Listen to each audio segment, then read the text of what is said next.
वालेकुम। हमनाज़ cooking point में आप सबका वेलकम है। कैसे हैं आप सब लोग? उम्मीद है खैरियत से होंगे। आज मैं आपके लिए लेकर आई हूँ समर स्पेशल बहुत ही मज़ेदार और ज़बरदस्त करेले की एक रेसिपी। अगर आप भी करेले सिर्फ इसलिए नहीं खाते कि वो कड़वे होते हैं, तो आज की रेसिपी आपकी सोच बदल देगी, क्योंकि मैं आपके साथ शेयर करूँगी ऐसी आसान टिप्स एंड ट्रिक्स जिससे करेले की कड़वाहट बिल्कुल ख़त्म हो जाएगी और जायका इतना मज़े का आएगा कि जो लोग करेले पसंद नहीं भी करते वो भी शौक से खाएंगे। ये रेसिपी ना सिर्फ बहुत ही इजी है, बल्कि गर्मियों के मौसम के लिए परफेक्ट डिश है। हल्की, टेस्टी और बहुत ही दिल खुश कर देने वाली। तो अगर आप चाहते हैं कि करेले नरम, मज़ेदार और बग़ैर कड़वाहट के बने, तो मेरी इस रेसिपी को ज़रूर फॉलो करें, आखिर तक ज़रूर देखें और कोई भी हिस्सा बिल्कुल मिस मत करें। और अगर आप नए हैं तो चैनल को सब्सक्राइब करके बेल आइकन को प्रेस करें। तो चलें फिर देर किस बात की, बनाते हैं आज मज़ेदार कीमा और करेले। चलिए सीखते हैं। तो सबसे पहले ट्रिक ये है कि करेले को आपने काटने से पहले अच्छे से धो लेना है और उसको स्लाइसेस में कट कर लेना है, और उसका बीज का जो गूदा होता है या बीज होते हैं वो निकाल दीजिए, क्योंकि उसमें कड़वाहट सबसे ज़्यादा होती है। और अगर आप करेलों को छीलने के बाद, काटने के बाद धोते हैं, तो फिर भी उसमें पानी चला जाता है और ज़्यादा करेले कड़वे हो जाते हैं। तो अगर आप ये ट्रिक आजमाएंगे तो आपके करेले कड़वे नहीं रहेंगे। फिर गरम तेल में हमने उसको पहले फ्राई करना है। करेलों को अच्छे से क्रिस्पी फ्राई कीजिए, तो भी करेलों की कड़वाहट ख़त्म हो जाती है। तो अब मैंने गरम तेल में इसको डाल दिया है कढ़ाई में, और मैंने ऑयल की मिकदार कम रखी है क्योंकि नॉन स्टिक कढ़ाई है। और यहाँ पे दूसरी एक पॉट में मैंने कीमा में तैयार कर लूँगी जल्दी से, क्योंकि ये टाइम लग जाता है करेलों में उसको फ्राई होने में। तो तब तक मैं कीमा रेडी करूँगी और मेरे करेले भी जब तक फ्राई हो जाएंगे। तो यहाँ पे भी मैंने ऑयल डाल दिया है, और अब इसमें मैं ऐड करूँगी 3 अदद बारीक कटी हुई प्याज। करेले हों, कीमा हो या सादा करेले हों, उसमें प्याज का इस्तेमाल थोड़ा ज़्यादा रहता है। तो 3 दरमियानी प्याज लेके मैंने बारीक कट कर ली है, और अब इसको मैं हल्का सा फ्राई कर। प्याज को हमने सोते कर लेना है, यानी कि हल्का हमने फ्राई कर लेना है, ब्राउन की तरफ नहीं लेके जाना। और बस इसका कच्चापन दूर हो जाएगा तो हम इसमें शामिल करेंगे तकरीबन हाफ केजी चिकन का कीमा। आप चाहें तो बीफ में भी इसको रेडी कर सकते हैं, लेकिन इसका जो कुकिंग टाइम है वो बढ़ जाएगा। और बीफ में ये बहुत ही मज़ेदार बनते हैं, बीफ के कीमे में। तो हाथ का कुटा हुआ कीमा आप यूज़ किया करें ऐसी रेसिपीज़ में, क्योंकि मशीन का जो कीमा बारीक वाला होता है उससे वो जायका नहीं आता। तो बेहतर है कि आप हाथ का बना हुआ कीमा इस्तेमाल करें। और यहाँ पे कीमा डालने के बाद मैं पहले कीमे को फ्राई करूँगी ऑयल में और प्याज के साथ, ताकि कीमे का जो कच्चापन है वो भी दूर हो जाए और जो उसमें एक्स्ट्रा जो है मॉइस्चर है वो भी ख़त्म हो जाए। तो पहले कीमे को अच्छे से हमने ऑयल में भून लेना है, और इसमें ऑयल की मिकदार मैंने थोड़ी कम रखी है कीमे में, क्योंकि करेलों का ऑयल भी इसमें जाने वाला है आगे जाके। तो फिर हमारा ऑयल जो है वो बराबर होता है। अब यहाँ पे हरी मिर्चों का इस्तेमाल करेंगे। तकरीबन 2 हरी मिर्च मैंने कट करके इसमें यूज़ की हैं, क्योंकि हमारे घर में बहुत ज़्यादा स्पाइसी नहीं खाया जाता। आप अगर ज़्यादा स्पाइसी खाते हैं तो आप 4 हरी मिर्चें भी यूज़ कर सकते हैं। साथ में भुना हुआ ज़ीरा और भुना हुआ धनिया, इसको ड्राई रोस्ट करके यहाँ मैं ऐड कर रही हूँ। उससे बहुत अच्छी खुशबू और अरोमा आता है और जायका भी बढ़ जाता है डिश का। तो ये पिसे हुए मसालों से बेहतर है कि आप घर में इस तरह से मसाले भून के इस्तेमाल करें, तो आपकी जो खाना है बहुत मज़ेदार बनता है। तो हरी मिर्चों से कीमे का और करेलों का जायका बहुत ज़्यादा बढ़ जाएगा, बहुत मज़ा आएगा इसको बनाने में। तो यहाँ पे अच्छे से हरी मिर्चों के साथ हम भूनेंगे, ताकि हरी मिर्चों की खुशबू और जायका जो है वो कीमे में शामिल हो जाए। अब यहाँ पे कीमा हमारा तकरीबन भुन गया है, तो हम इसमें डालेंगे हल्दी, तकरीबन 1 छोटी चम्मच हल्दी का।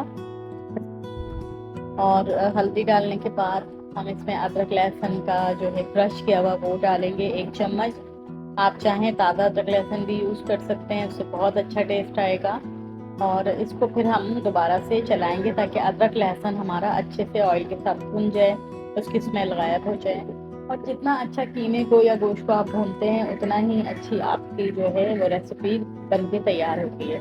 अब यहाँ पे मैं शामिल कर रही हूँ मिक्स मसाला, तकरीबन 1 से 1.5 चम्मच छोटा। और ये मिक्स मसाले में सारे मसाले शामिल हैं, जैसे कि लाल मिर्च पाउडर, धनिया पाउडर, आमचूर पाउडर, सब मसाले इसमें मिक्स होते हैं। ये होममेड है। अगर आप इसको बनाना चाहते हैं, घर में बना के रखना चाहते हैं, तो ये दाल सब्जी गोश्त में सब में जाता है। आप इसको तैयार करके रख सकते हैं। मैं डिस्क्रिप्शन में इसकी रेसिपी दे दूँ। तो यहाँ पे देखिए करेले हो गए बिल्कुल तैयार। तो इसको बिल्कुल हमने क्रिस्पी कर लिया। और इसकी क्रिस्पी करने की ट्रिक ये है कि एक तो आपने बराबर स्लाइसिस में करेले काटने हैं, जैसे प्याज आप काटते हैं। और उसके अलावा आपने पहले हाई फ्लेम पे इसको कुक करना है, फिर लाइट बिल्कुल फ्लेम कर देनी है मीडियम। तो आपके करेले बिल्कुल एक जैसे कुक होंगे और फ्राई होंगे। और जब ये फ्राई हो जाते हैं, उसका पानी खुश्क हो जाता है, क्रिस्पी हो जाते हैं, तो उसकी कड़वाहट बिल्कुल माइनर सी रह जाती है, हल्की सी बिल्कुल कड़वाहट हो जाती है, खत्म, पता नहीं चलती खाने में। तो ये इसकी तीसरी ट्रिक थी। अब देखिए यहाँ पे कढ़ाई में ही मैंने कीमे को डाल लिया है, ताकि मैं इसको आसानी से भून सकूं। और जो ऑयल बच गया था करेलों का, वो भी इसमें शामिल हो गया। तो अब इसको हम अच्छे से भूनेंगे। और अब इसमें हम शामिल करेंगे तकरीबन 3 अदद स्लाइसिस में कटे हुए टमाटर। अगर तो टमाटर आपके पास बड़े हैं दरमियाने साइज के, तो फिर आप 3 ले लीजिए। और अगर छोटे टमाटर हैं तो 4 से 5 भी ले सकते हैं। ज़्यादा टमाटर शामिल करने का मकसद ये होता है कि अच्छी खटास हमें मिले और जायका भी अच्छा है। तो टमाटरों से बहुत अच्छा जायका आता है। आप इसको अच्छे से भून लेंगे। अब देखिए चौथी ट्रिक आप सुनिए कि करेले क्यों कड़वे रह जाते हैं। कि अक्सर ये होता है कि करेले की कोई भी डिश है, उसमें अगर हम पानी शामिल कर देते हैं, और जैसे ही मॉइस्चर के साथ करेला जो है वो कांटेक्ट में आता है, तो करेला कड़वा हो जाता है। जैसे ही पानी के साथ करेले का हम इस्तेमाल करेंगे ना, करेला फौरन कड़वा हो जाता है, चाहे वो फ्राई हो ड्राई हो जैसा भी हो। तो कोशिश करेंगे जब भी करेले की कोई रेसिपी बनाएं, तो आपने उसमें पानी नहीं डालना है, बिल्कुल पानी को जैसे कि टमाटर के पानी को भी बिल्कुल ड्राई करके फिर हम करेले डालेंगे। तो अब यहाँ पे हमने नमक डाला है 1 चम्मच। आप अपने जायके के हिसाब से डालिए, जितना आपको पसंद है हस्बे जायका। और इसको अच्छे से फ्राई हमने भून लिया, टमाटरों का पानी भी खुश कर लिया। तो अब यहाँ पे हम करेले ऐड करेंगे इसमें। तो ये इसकी चौथी ट्रिक है। तो इन सब बातों का आपने ख्याल रखना है, तो आपके करेले में कड़वाहट नहीं होगी। हल्की सी माइनर से कड़वाहट तो करेले में होती है, बिल्कुल करेला मीठा नहीं हो सकता, क्योंकि एक चीज़ अल्लाह ताला ने जो कड़वी बनाई है तो वो कड़वी ही रहेगी। लेकिन उसकी कड़वाहट को हम माइनर कर सकते हैं, बिल्कुल जो महसूस ना हो। बहुत से करेले ऐसे, यानी मैं बनाती हूँ बाज़ औक़ात करेले, बिल्कुल उनमें कड़वाहट रहती ही नहीं है, और कभी हल्की माइनर सी रह भी जाती है। लेकिन इस ट्रिक को और टिप्स को आप फॉलो करेंगे तो इंशाल्लाह आपके करेले कड़वे नहीं होंगे और बहुत अच्छे बनेंगे। तो अब यहाँ पे करेले डालने के बाद हम अच्छे से इसको भूनेंगे करेलों के साथ। वैसे तो हमें इसको गलाने की ज़रूरत नहीं है, लेकिन हमें इसको दम पे लगाना है, थोड़ा पकाना है 5 से 10 मिनट के लिए, ताकि करेले और कीमा दोनों आपस में मिक्स हो जाएं और एक अरोमा जो है वो अच्छे से करेलों में और कीमे में शामिल हो जाए। तो अच्छे से इसको भूनने के बाद कीमे के साथ अब इसको 5 मिनट के लिए दम पे रख देंगे। और दम दे देंगे हल्का स्लो फ्लेम पे। और जैसे ही हमारे करेले दम पे आ गए, तो अब हम इसमें गार्निश करेंगे। इसमें एक चीज़ और जाएगी जिससे इसका टेस्ट बहुत बढ़ जाता है। तो वीडियो को अभी आपने छोड़ना नहीं है, स्किप नहीं करना है। और साथ में प्लेलिस्ट भी मेरी बकरा ईद की आ गई है। मैंने बकरा ईद की प्लेलिस्ट, बकरा ईद स्पेशल और कलेजी भी हैं। 3 तरह की कलेजी हैं, 3 तरीके से मैंने बनाई हैं। तो आप अगर कलेजी बनाना चाहते हैं परफेक्ट बकरा ईद पे मज़ेदार, तो आप वो प्लेलिस्ट मेरी देख सकते हैं। मैं यहाँ पे आई बटन में भी लगा दूंगी, और एंड जो होती है स्क्रीन उस पर भी मैं लगा दूंगी, तो आप उसको फॉलो कर सकते हैं, देखिए ज़रूर। और साथ में मैंने हरी मिर्चें हरा धनिया से इसको गार्निश करना है। अभी मैंने गार्निश नहीं किया, अभी तो मैंने डाला है ताकि अच्छा टेस्ट और अरोमा आ जाए। इसमें शामिल कर दिया है। और आखिर में हम इसमें डालेंगे एक लेमन। लेमन से करेलों का जायका बहुत अच्छा हो जाता है। आप कभी ट्राई करके देखिएगा, अगर आप करेले कीमा या सादा करेले जो भी करेले की रेसिपी बनाते हैं, अगर आखिर में आप उसमें लेमन जूस डाल देंगे तो उसका जायका दुगना हो जाता है। ज़रूर आपने ये ट्राई करके देखना है इस तरह से। तो आप मुझे बताइएगा कि आपने जब लेमन करेलों में शामिल किया और फिर उसको खाया तो कैसे लगे। तो यहाँ पे हमारा करेला कीमा हो गया बिल्कुल रेडी, और उसको हमने गार्निश कर दिया हरे धनिए के साथ। तो आप भी इसी तरह से बकरा ईद पे बनाना चाहते हैं, कीमा होता है बकरा ईद पे वाफिर मिकदार में, तो बकरा ईद पे बनाए, नहीं तो आम डेज में बनाए, और समर में भी बनाए। आप समर में करेले बहुत अच्छे रहते हैं। तो कीमा डालने का मतलब ये होता है कि बच्चे नहीं खाते, तो कीमे की वजह से बच्चे भी शौक से खा लेते हैं।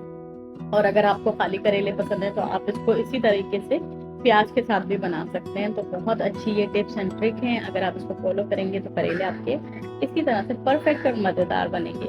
तो कैसी लगी आज की रेसिपी, उम्मीद है पसंद आई होगी। अपनी दुआ में याद रखें और साथ साथ अच्छा सा कमेंट करें, शेयर भी करें, वीडियो को लाइक भी करें। तो आपके लाइक का, शेयर का और आपके कमेंट का मुझे रहता है इंतज़ार, क्योंकि जब मैं आपके अच्छे अच्छे कमेंट देखती हूँ तो मेरा दिल एकदम खुश हो जाता है और बहुत सारी दुआएं भी निकलती हैं और बहुत अच्छा भी लगता है। तो ज़रूर याद रखिए, आपने देखा रेसिपी को शुक्रिया, थैंक यू फॉर वॉचिंग। अल्लाह हाफिज़, फी अमान अल्लाह, बाय बाय।